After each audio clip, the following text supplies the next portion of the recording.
तैयारियां भी तेज हो चुकी हैं। वित्त मंत्री ने प्री बजट मीटिंग के सिलसिले में आज कृषि संगठनों और कृषि अर्थशास्त्रियों के साथ बैठक की।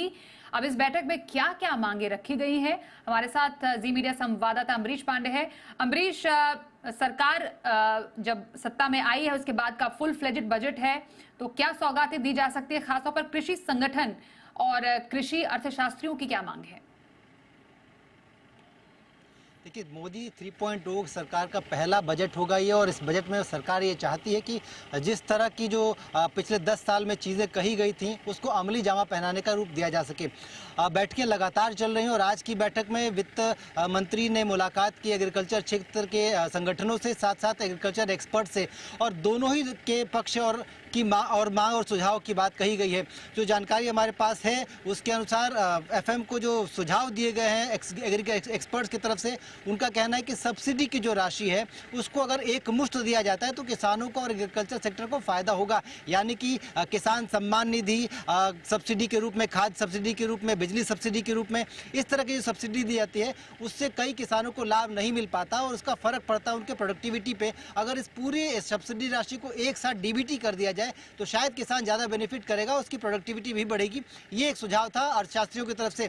इसके साथ साथ जितने भी पेंडिंग इश्यूज हैं किसानों से रिलेटेड, चाहे उनकी आय से बढ़ाने से रिलेटेड, इन सब के लिए जीएसटी काउंसिल जैसी एक व्यवस्था बनाने का सुझाव भी दिया गया था, ताकि किसान की हर समस्या को उस तरह से डिस्कशन के साथ एक रिजल्ट के तौर पे लेके आया जा सके।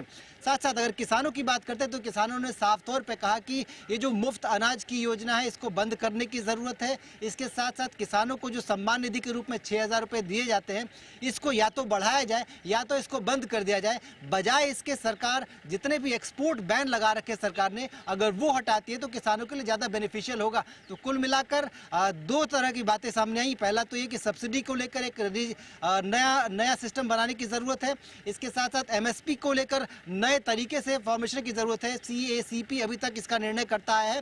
किसानों की मांग है कि इसके लिए एक नया ट्रिब्यूनल बने और ट्रिब्यूनल किसानों से उनकी ज़रूरत, उनके प्रोडक्टिविटी, उनके रकबे के हिसाब से उनको ये एमएसपी जारी करे। इस तरह के सुझाव किसानों की तरफ से दिए गए हैं।